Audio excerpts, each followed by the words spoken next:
As the Mannequin Challenge is sweeping the nation, Hillary Clinton jumped on the bandwagon alongside Bon Jovi and Bill Clinton last night as part of her campaign. Hillary used the frozen technique to persuade voters, don't stand still, but vote today.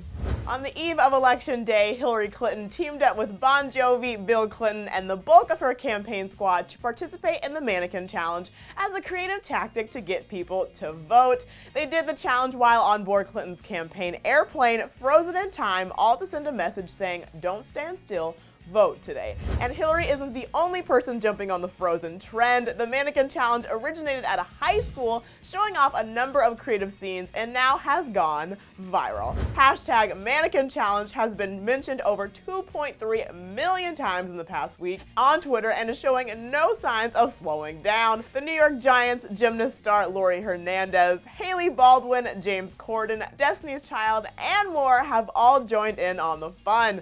James Corden teamed up with his entire staff at the Late Late Show for the challenge, where they essentially gave a behind-the-scenes tour of the show's set while everyone was frozen in time.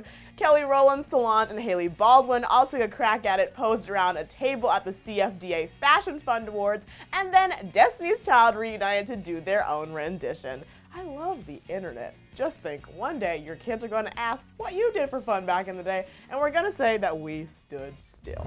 I want to hear what you guys think about the Mannequin Challenge and which has been your favorite thus far. Sound off in the comment section below, and then click right over here to have your mind blown with even more songs you didn't know were dirty on Throwback. And as always, don't forget to subscribe. Thanks for watching Clevver News. I'm your host, Drew Dorsey, and I'll see you next time. It's Election Day, U.S. voters, so if you're 18, please go out and vote. Click to the left to find out which celebs are on the Donald Trump train, or click to the right to find out which celebs are voting for Hillary Clinton.